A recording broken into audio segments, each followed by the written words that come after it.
This is a full height soft close larder unit. This one's in a 500mm wide cabinet, also available in 300, 400 and 600.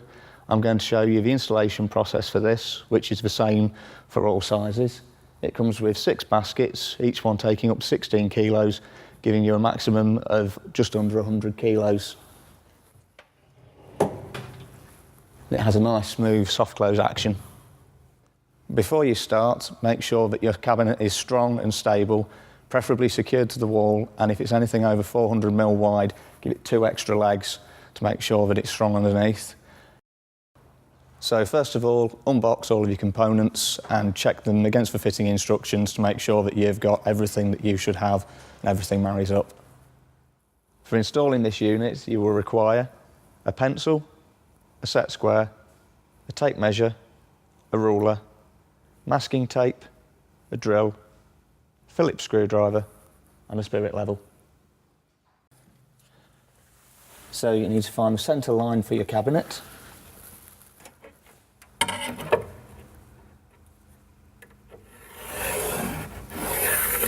And draw down the centre of the cabinet. This is going to be a line for your screws.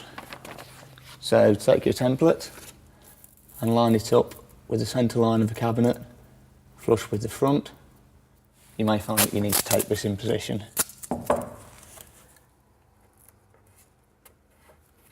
And from there, put your pilot holes in place for your screws on all of the red spots.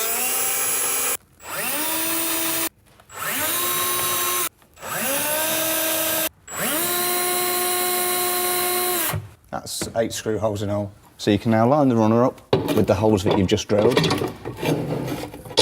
and screw into position.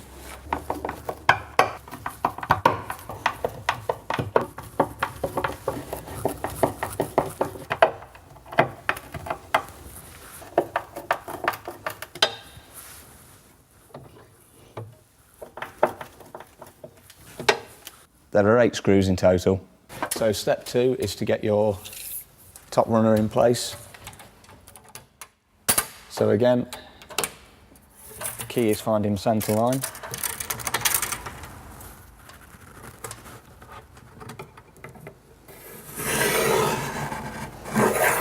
Moving your line backwards from there. You're then going to use the second part of the template, which lines up with the front of the line. Again, this will need taping in place.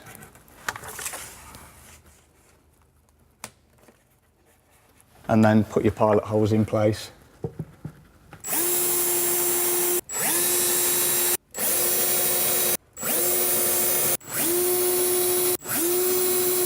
You can then remove your templates, ready for you to screw your top runner in place.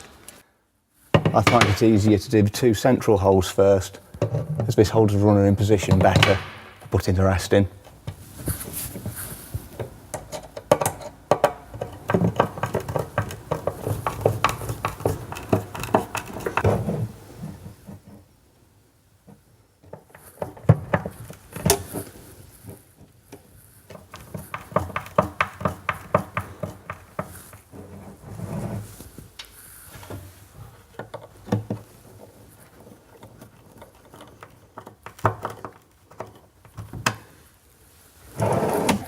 So you can now assemble the components into the top of your frame. First you've got your spring stop, and that clips in at the back with the 2 larger pins clipping into the 2 lower holes,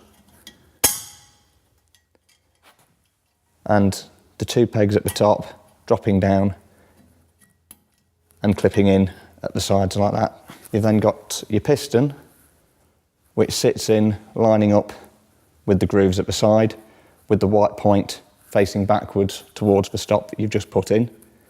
And this should go in with a loud click.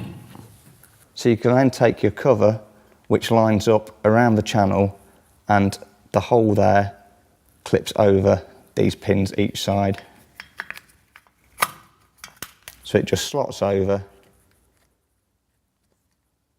and clicks onto those pins, and then you can put your rubber stop on at the front. It just slides over pushes down. Then if you turn the frame upside down, you can then put on your top collars and covers. So the collars slide on over here, making sure that the grub screws are pointing towards the inside. And your collar drops down over the top, and then just repeat for the other side.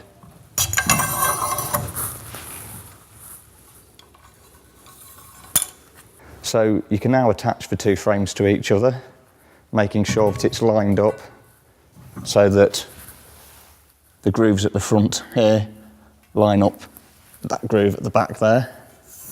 This is best done upside down as it stops the collars from falling off. So you can now attach the frame to the bottom runner. So if you extend the runner, you can see that in the bottom of the frame there's two bars. These need to engage with the black plastic clips on the runner. So if you lift this into place, drop down and slide backwards, this is easiest done by closing up and pushing right back, and you'll feel it click into place. So if you extend the unit again, you can now raise up the top frame to the correct height. This is lifted up. So if you now measure, it's crucial that the measurement from the underside of the cabinet to the underside of the top frame is 61mm. This is for the safety and stability of the unit. You can then lock this in position with the grub screws on the frame.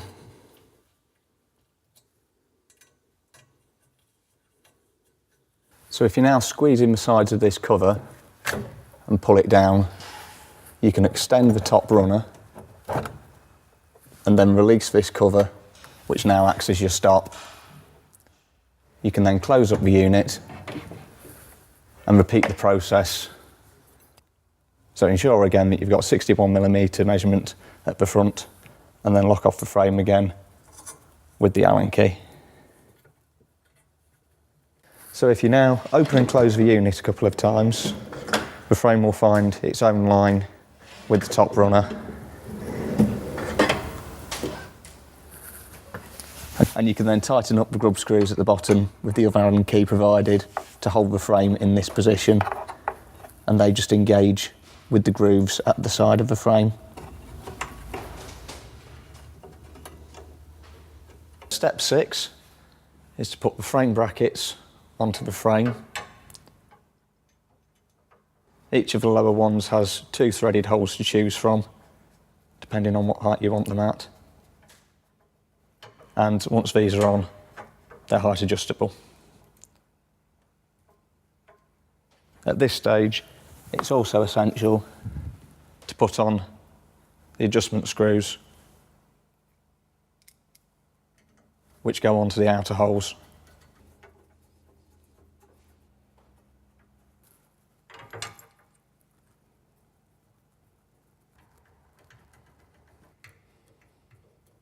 So step 7 is to take your door mounting brackets and fix them to the frame mounting brackets using the screws and washers.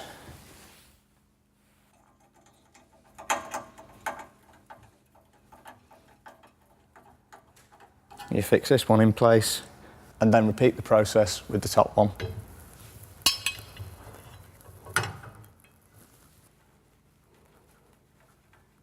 So at this stage, if you close the unit,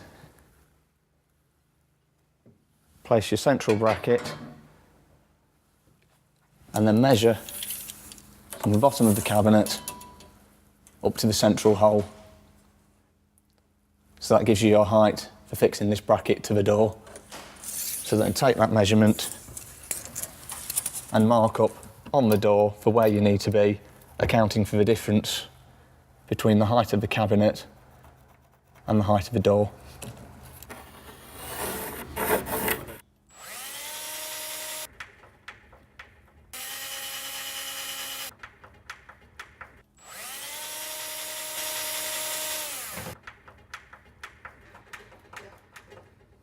So you can now mount the door on the frame. If you open the unit,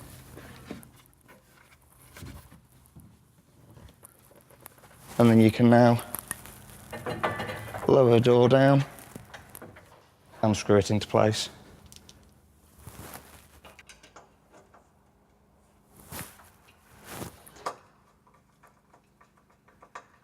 At this stage, it's worth double checking to make sure that your door is completely in line with the cabinet, so it's not twisted. You can now screw the door to the top and bottom brackets, making sure that it's lined up.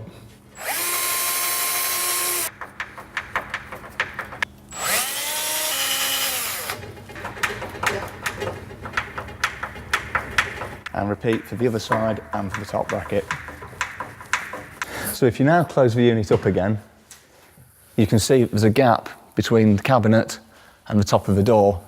This can be rectified by opening up again and adjusting the tilt of the unit. This is done from the underside of the bottom runner using your 4mm Allen key. It just slots in underneath, and you can raise the screw up, which effectively tilts the unit forwards or backwards depending which way you turn it. And adjust until you're happy that this has been brought back into line.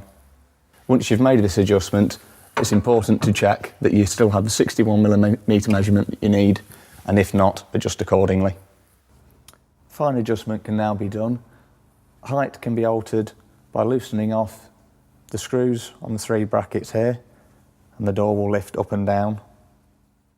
You can do side-to-side movement by loosening the 2 locking screws here and sliding the door one way or the other. And you can adjust the depth the door sits from the cabinet by loosening the locking screws and adjusting the screws underneath, and then locking off again accordingly. This stage, make sure that any debris is cleared from your cabinet.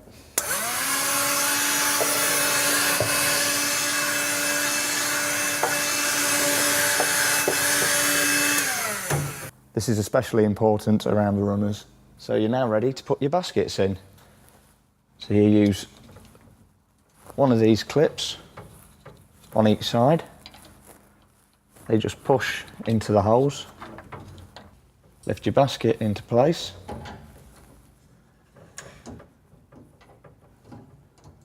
The rod along the bottom sits just inside these grooves, and then place your locking clip over the top. Give it a firm push backwards until it clicks.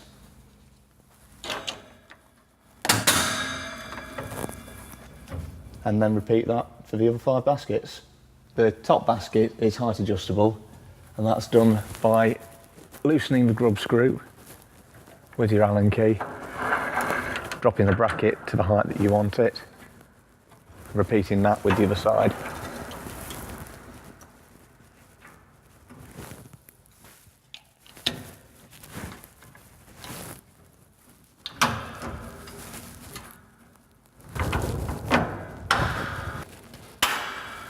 The height of the baskets can be adjusted at any time. All you do is take this cover off, which is easiest done by just popping a screwdriver into the groove there and pushing forward with your fingers, and the whole bracket pops off. So this is the finished product, full height soft close larder unit. It will give you years of service as long as you give it proper care and maintenance. Make sure that you keep the bottom runner free of oil and lubricant, and don't use any harsh abrasives when cleaning it. Thank you for watching.